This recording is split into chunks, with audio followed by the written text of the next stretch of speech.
قاضی ضیاء الدین کے قتل سے قصر ہزار ستون میں شور و غوغا پیدا ہو گیا۔ سلطان نے پوچھا، یہ کیسا شور ہے؟ خسرو خان نے جواب دیا، خاصہ کے گھوڑے کھل گئے ہیں اور شاہی اہلکار ان کو پکڑنے کے لیے بھاگ رہے ہیں۔ عین اسی وقت جاہریہ چند برادوں کی میت میں قصر ہزار ستون کی بالائی منزل پر پہنچ گیا۔ انہوں نے خلوت خانہ کے محافظین خاص ابراہیم اور اسحاق کو کلہاڑے کے وار سے موقع پر ہی ٹھکانے لگا دیا اور نعرے مارنے لگے۔ مرنے والوں کی چیخو پکار اور نعروں کی آواز سن کر سلطان سمجھ گیا کہ بغاوت ہو گئی ہے۔ وہ اٹھ کر حرم کی طرف بھاگنے لگا تو خسرو خان نے اس کو بالوں سے پکڑ لیا اور لیٹا لیٹا جاہریہ کو آوازیں دینے لگا۔ جاہریہ خلوت کدے میں داخل ہوا اور سلطان کے سینے پہ کلہاڑے سے وار مارا، اسے زمین پہ گرا کر جلدی سے اس کا سر کاٹ دیا۔ اس رات قصر ہزار ستون کی زیریں اور بالائی منزلوں میں اور اس کی چھت پر برادوں کے ہاتھوں بہت لوگ مارے گئے۔ محل کے تمام چوکیدار اور محافظ یا تو مارے گئے یا بھاگ گئے۔ برادوں نے قطب الدین مبارک شاہ کے دھڑ کو بالائی منزل سے نیچے پھینک دیا۔ لوگوں نے دیکھا تو پہچان لیا۔ سلطان قطب الدین کے قتل کے بعد خسرو کا ماموں راندھول، جاہریہ اور خود خسرو خان سلطان قطب الدین کے حرم میں گھس گئے اور وہاں شہزادیوں کے ساتھ وہ کیا جس کے سنانے کی تاب نہیں۔ اب محل کے اندر باہر ہر جگہ برادوں کا غلبہ تھا۔ انہوں نے بڑی بڑی مشعلیں اور چراغ روشن کیے اور اسی وقت دربار مرتب کیا۔ آدھی رات کے وقت ملک عین الدین ملتانی، ملک وحید الدین قریشی، ملک فخر الدین جونا، ملک بہاؤ الدین دبیر کو ان کے گھروں سے طلب کیا۔ یہاں پہنچ کر میں تھوڑی دیر کے لیے رکا اور لیڈر سے مخاطب ہو کر کہا، ملک فخر الدین جونا کا نام یاد رکھنا۔ اس نے غصے سے پوچھا، کیوں؟ اس لیے کہ ہندوستان کے مسلمانوں میں یہ اہم مقام رکھتا ہے۔ لیڈر نے تنک کر کہا، بکواس مت کر، ہم نے آج تک اس کا نام نہیں سنا۔ عماد نے اپنی تھوڑی چھڑی پر سے اٹھا کر کہا، یہ ملک فخر الدین جونا وہی آدمی ہے نا جس کو تاریخ محمد تغلق کے نام سے جانتی ہے؟ اعظمی نے کہا، ہاں یہ وہی محمد تغلق ہے جس نے دلی کی بجائے دکن کو اپنا دارالحکومت بنایا تھا، جس نے چین پر حملہ کیا تھا۔ یہ وہ بادشاہ ہے جو اپنے وقت سے بہت پہلے پیدا ہو گیا تھا۔ لیڈر نے رکھائی سے کہا، اچھا چلو چلو آگے چلو، پھر کیا ہوا؟ میں نے کہا، برادو لوگ ان سرداروں کو گھروں سے نکال لائے اور قصر ہزار ستون کی بالائی منزل میں دربار منعقد کیا۔ جب صبح ہوئی تو خسرو خان نے ناصر الدین کا لقب اختیار کیا اور قطب الدین مبارک شاہ کے تخت پر بیٹھ گیا۔ تخت نشینی کے ساتھ ہی اس نے حکم دیا کہ سلطان قطب الدین کے ان غلاموں کو جن سے سلطان کو خصوصی تعلق تھا گرفتار کر کے قتل کیا جائے۔ چنانچہ ان میں سے بعض کو تو ان کے گھروں میں ہی قتل کر دیا گیا اور جو فرار ہونے میں کامیاب ہوئے ان کو ڈھونڈ کر محل میں لا کر ان کی گردنیں اڑا دی گئیں۔ ان کے بال بچوں، بیویوں، بیٹیوں کو ہندوؤں اور برادوں کو بخش دیا گیا۔ کلید بردار قاضی ضیاء الدین کے گھر کا مال و اسباب اور اہل خانہ کو اس نے اپنے ماموں راندھول کے حوالے کر دیا اور قطب الدین مبارک شاہ کی ملکہ کو اپنے پاس رکھ لیا۔ جاہریہ جس نے سلطان قطب الدین کو قتل کیا تھا، اسے خسرو خان نے موتی جواہرات سے سجا دیا، اس کا گھر شاہی خانوادوں سے بھر دیا۔ یہ برادو اور ہندو اب مسلمان عورتوں اور کنیزوں کو تصرف میں لانے لگے اور ظلم و زیادتی کی آگ کے شعلے آسمان تک پہنچنے لگے۔ خسرو خان کی تخت نشینی کے بعد ان لوگوں نے محل میں بت پرستی شروع کر دی۔ ہندو اور برادو لوگ دربار میں قرآن شریف کے نسخوں کو کرسیوں کے طور پر استعمال کرتے تھے اور محرابوں میں بت سجا رکھے تھے۔ ہندوؤں اور برادوں کو طاقتور بنانے کے لیے خسرو خان نے خزانے کے دروازے کھول دیے۔ اس بے دین برادو کو اب لوگ ناصر الدین کہتے تھے۔ مسجدوں اور منبروں پر اس کے نام کا خطبہ پڑھا جاتا تھا۔ ٹکسال میں سکے بھی اس کے نام کے تیار کیے جاتے تھے۔ اپنے دور حکومت میں خسرو خان اور اس کے قبیلے کو علائیوں اور قطبیوں کو قتل کرنے کے علاوہ کوئی کام نہ تھا۔ اس گمراہی اور تباہی کے دور میں کفر کا رواج بڑھ گیا تھا اور برادوں کی قوت اور شوکت میں اضافہ ہو رہا تھا۔ ہندو تو آسمان سے باتیں کر رہے تھے اور خوشیاں منا رہے تھے اور خواب دیکھ رہے تھے کہ دلی ہمیشہ کے لیے ہندوؤں کی ہو جائے گی اور ہندوستان سے مسلمانوں کا جنازہ نکل جائے گا۔ مملکت کے دوسرے علاقوں میں مسلمان 3 گروہوں میں بٹ گئے تھے۔ ایک گروہ ان لوگوں کا تھا جو حوی سے زر اور ایمان کی کمزوری کی وجہ سے خسرو خان اور اس کی حکومت کے ساتھ ہو گئے تھے۔ دوسرا گروہ ان لوگوں کا تھا جو حکومت سے کوئی وظیفہ یا انعام تو نہیں لیتے تھے، لیکن تجارت و حرفت کی وجہ سے ان کے پاس کافی دولت جمع ہو گئی تھی اور وہ اس دولت سے کسی صورت جدا ہونا نہیں چاہتے تھے۔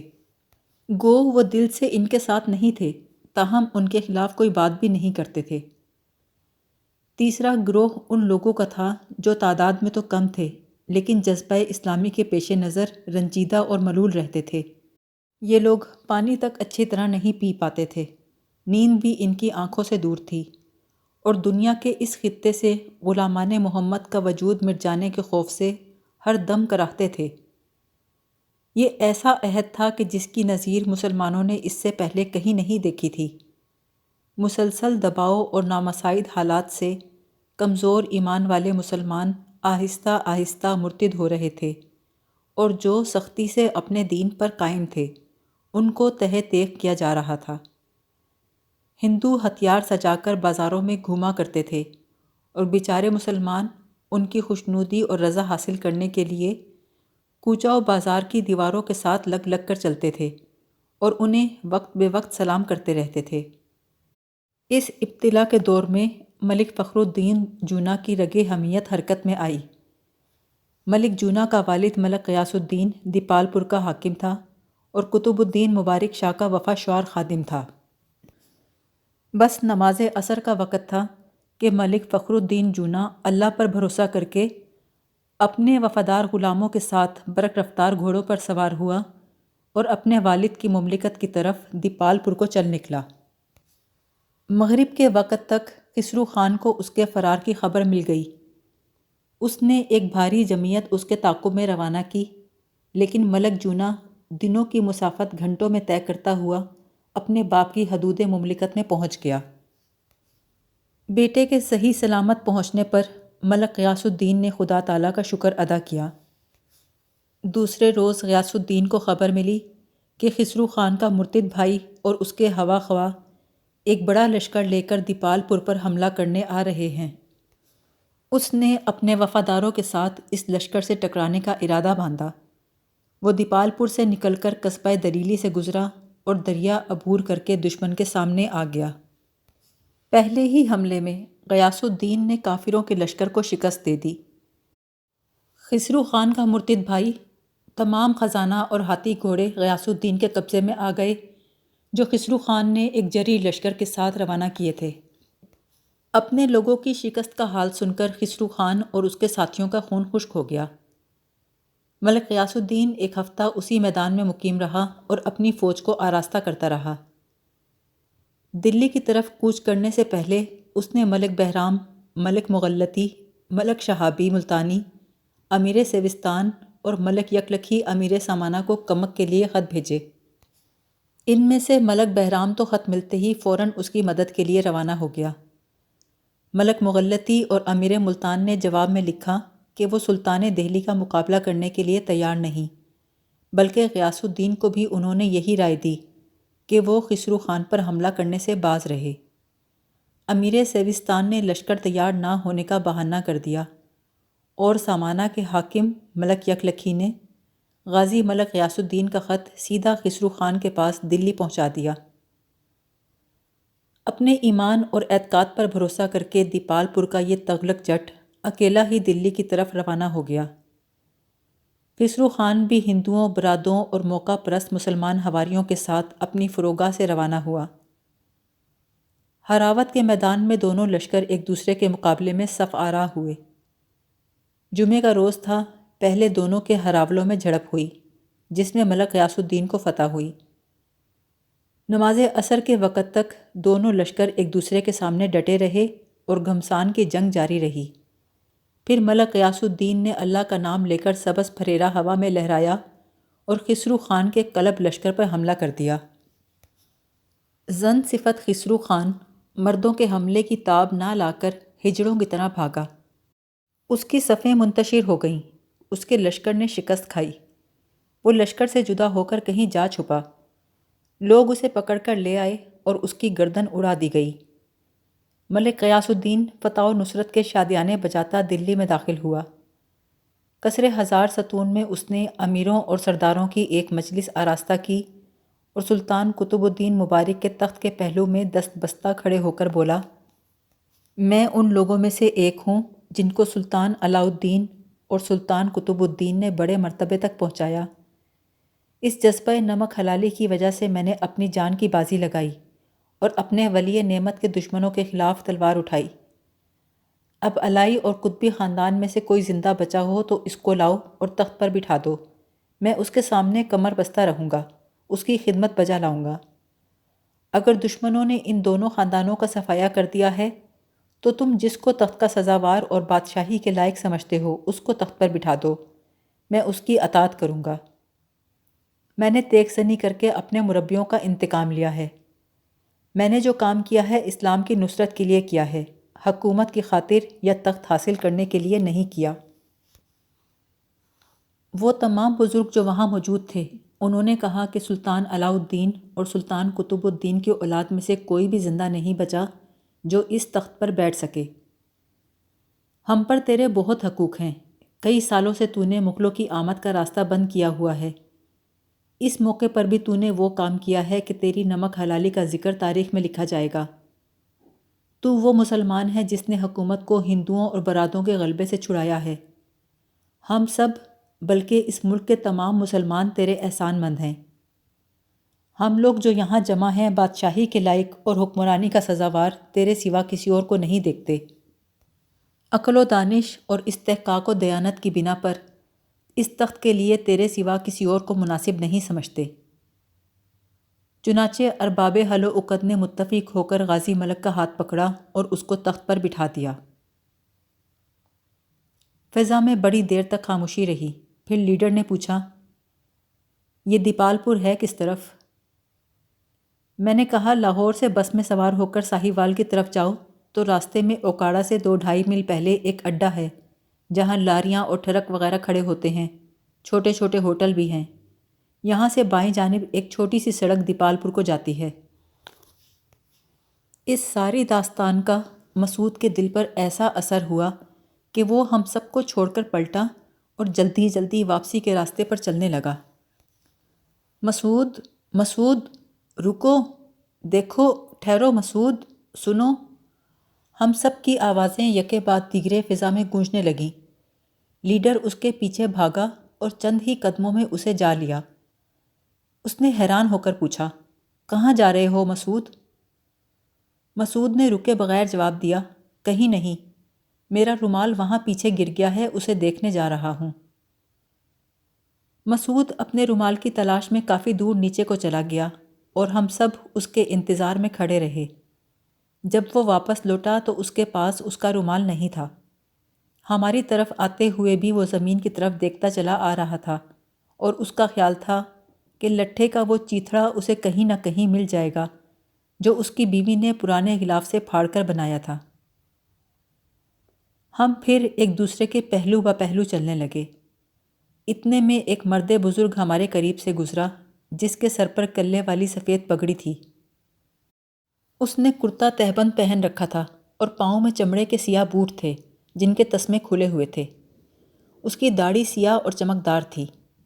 جب وہ ہمارے قریب سے گزرا تو مسعود اور کوہستانی نے ایک ساتھ السلام علیکم کہا، لیکن اس نے کوئی جواب نہیں دیا اور اسی طرح قریب سے گزر گیا۔ مسعود نے ذرا رک کر پیچھے مڑ کر دیکھا تو کوہستانی نے کہا، دفع کرو صاحب، دیوس کا بچہ، سلام کا جواب دینا نہیں جانتا۔ مفتی نے اعلان کیا، بھائی اب پریوں کا علاقہ شروع ہو گیا ہے دوستوں، اب سلام کا جواب نہ ملے تو غصہ نہ کرو، خدا خبر کون ہے کیا چیز ہے۔ آزمی خوش ہو کر بولا، بھائی واہ، یہ سالی گرامر بھی پریوں کے دیس میں آ کر بدل جاتی ہے۔ مفتی جیسے بے زبان آدمی سے کیسے کیسے خوبصورت جملے بننے شروع ہو جاتے ہیں۔ عماد نے قہقہہ لگا کر کہا، مفتی اور بے زبان، اس کی زبان کا چسکا ہی تو ہم کو جنگلوں اور بیابانوں میں اٹھائے اٹھائے پھرتا ہے۔ مسعود نے کہا، یہ آزمی بڑا کھچرا ہے، بد زبان کی جگہ بے زبان کس خوبی سے استعمال کر گیا ہے کہ مفتی کو برا بھی نہیں لگا اور ہم سب کو خبر بھی ہو گئی۔ کیوں شاہ جی؟ میں نے کہا، لیکن یہ آدمی جو ابھی ہمارے قریب سے گزرا تھا یہ دتو ملنگ تھا۔ سب اپنی اپنی جگہ رک گئے۔ میں نے کہا، آج سے بہت برس پہلے جب میں اسکول میں پڑھتا تھا تو ایک ایسا ہی آدمی گاؤں کے ایک کھنڈر میں رہتا تھا۔ اس کا نام دتو ملنگ تھا۔ وہ بوٹی پیا کرتا تھا۔ اس کے بارے میں لوگ کہتے تھے کہ وہ کسی خاص درخت کے پتوں پر سفلی عمل کرتا تھا۔ ایک بار میں نے اسے ایک پتے پر بیٹھے دیکھا۔ عجیب سا پنجے نما بڑا سا پتا تھا۔ وہ اس کے دونوں جانب پاؤں رکھے اکڑو بیٹھا تھا اور ایک ڈونگے سے پانی سر پہ ڈال کر نہا رہا تھا۔ مفتی نے سنجیدگی سے پوچھا، یہ آدمی جو ابھی گزرا وہی ہے یا اس جیسا ہے؟ میں نے آرام سے کہا، وہ تو جبھی مر گیا تھا، لیکن یہ بھی وہی ہے۔ مسعود نے پوچھا، یعنی کیا اس کی شکل اس سے ملتی تھی؟ میں نے جواب دیا، نہیں۔ لیڈر بولا، اس کا قد بت؟ میں نے کہا، نہیں۔ عماد نے میری مدد کی، تو اس کی داڑھی یا اس کے بالوں کی رنگت یا اس کے چلنے کا انداز؟ میں نے کہا، نہیں، یہ بھی نہیں۔ آزمی نے کہا، تو پھر اس کا کچھ اور ملتا جلتا ہوگا۔ کچھ چیزیں ایسی غیر مرئی ہوتی ہیں جو ہر کسی کو نظر نہیں آتی، وہ ملتی ہوں گی۔ میں نے کہا، یار، بس یہ آدمی مجھے وہی لگتا ہے، گو اس سے عمر میں بہت چھوٹا ہوگا۔ میں نے نیچے ڈھلان کی طرف جاتے ہوئے اس آدمی کو دیکھا۔ وہ پہاڑ کے بل کھاتے راستے پر تیزی سے نیچے اتر رہا تھا۔ سب نے اس کو باری باری دیکھا اور ایک دوسرے کو احساس دلائے بغیر دیکھا کہ اسے دیکھ رہے ہیں۔ کوہستانی نے زمین پہ جھک کر کہا، ایک پتھر ماروں کالا جادو کرنے والے دیوس کے سر پر؟ ہم سب نے نہ خان اس کو پتھر مارنے سے منع کیا۔ کوہستانی نے پھر ایک پتھر اٹھایا اور زور سے کہا، تاپ لا ردے۔ مفتی نے کہا، ہیں کیا کرتے ہو خان، جانے دو اس کو، جانے دو۔ کوہستانی نے کہا، کافر ہے صاحب۔ آزمی نے جواب دیا، ضرور ہوگا، بدبخت کا بچہ ہے جی۔ آزمی بولا، ہاں صاف نظر آتا ہے، دلے کا بچہ ہے۔ آزمی نے تسلی آمیز لہجے میں کہا، وہ تو اس کی چال سے ظاہر ہے۔ تو پھر اس کو ماریں صاحب۔ مفتی نے کہا، دفع کرو خان، ہم کو اس سے کیا لینا؟ سلام کیا نہ کیا، خدا اس کو خود عذاب دے گا۔ لیڈر نے کہا، بھائی جلدی جلدی قدم اٹھاؤ اور اگر رکنا ہے تو تھوڑی دیر قیام کر لو، یہ درمیانی ڈھیل ڈھال درست نہیں۔ ہم سب نے یک زبان ہو کر کہا، چلنا ہے بابا، چلنا ہے۔ لیڈر بولا، تو پھر چلو، راستہ لمبا ہے اور وقت کم ہے۔ ہم خاموشی سے چلنے لگے۔ اچانک ایک مضبوط سرسبز پتا لیڈر کی گردن پہ آ کر گرا اور اس کے منہ سے خوفناک چیخ نکل گئی۔ ہمارا لیڈر بھی دوسرے لیڈروں کی طرح بزدل اور ظالم ہے۔ وہ اندر سے مسلسل لرزتا رہتا ہے اور باہر سے ہر ایک کی سرزنش کیا کرتا ہے۔ وہ سختی اور ڈسپلن کا قائل ہے۔ ہم نے متفقہ رائے سے اس کو اپنا لیڈر چنا ہے۔ مسعود نے گھبرا کر پوچھا، کیا ہوا لیڈر؟ لیڈر نے اپنی گدی پہ ہاتھ رکھے رکھے اسے یوں گھور کر دیکھا جیسے لیڈر غصے کے وقت دیکھا کرتے ہیں۔ پھر اس نے آہستہ سے کہا، کچھ تھا بہت وزنی، جیسے کوئی پنجہ ہو۔ آزمی نے جھپک کر زمین سے وہ پتا اٹھا لیا۔ لو جناب، یہ پنجہ ملاحظہ فرماؤ۔ یہ ہے وہ فولادی گریباں گیر پنجہ جو ہماری قیادت کی گردن سے چمٹ گیا۔ مسعود نے ہنس کے کہا اور قیادت یوں اچھلی جیسے سانپ کی دم پر پیر آ گیا ہو۔ عماد نے وہ پتا آزمی کے ہاتھ سے لے کر بغور دیکھا، پھر مفتی کو دیتے ہوئے بولا، ہو سکتا ہے مفتی جی یہ پتا ویسا ہی ہو، دتو ملنگ جیسا۔ مفتی بولا، کیوں نہیں، ہر پتے کی اپنی میگنیٹک فیلڈ ہوتی ہے۔ عماد نے ہنس کر کہا، آپ کے خیال میں یہ پتہ ریڈیو ایکٹیو ہے؟ اعظمی سنجیدگی سے بولا، جی جناب، اگر یہ پتہ چارجڈ نہ ہوتا تو لیڈر اس طرح سے کیوں اچھلتا بھلا؟ نباتات کی زندگی کے کچھ پہلو حیوانی زندگی سے بھی کڑے ہوتے ہیں۔ مسعود نے کہا، ہاں جی، اس کو معلوم ہے اچھی طرح سے، یہ خود برسیم کی سنڈی رہ چکا ہے ریڈیو میں آنے سے پہلے۔ کوہستانی نے حیرانی سے اعظمی کی طرف دیکھا۔ سارے سفر کے دوران اس کا یہی خیال تھا کہ اعظمی بھی ہماری طرح کا انسان ہے، لیکن مسعود کی بات سے وہ تذبذب میں پڑ گیا اور آہستہ سے پوچھنے لگا، کون؟ یہ اینک والے صاحب؟ مسعود نے جواب دیا، بالکل خان، یہی۔ پہلے یہ سنڈی ہوتا تھا، پیر کی دعا سے آدمی بن گیا۔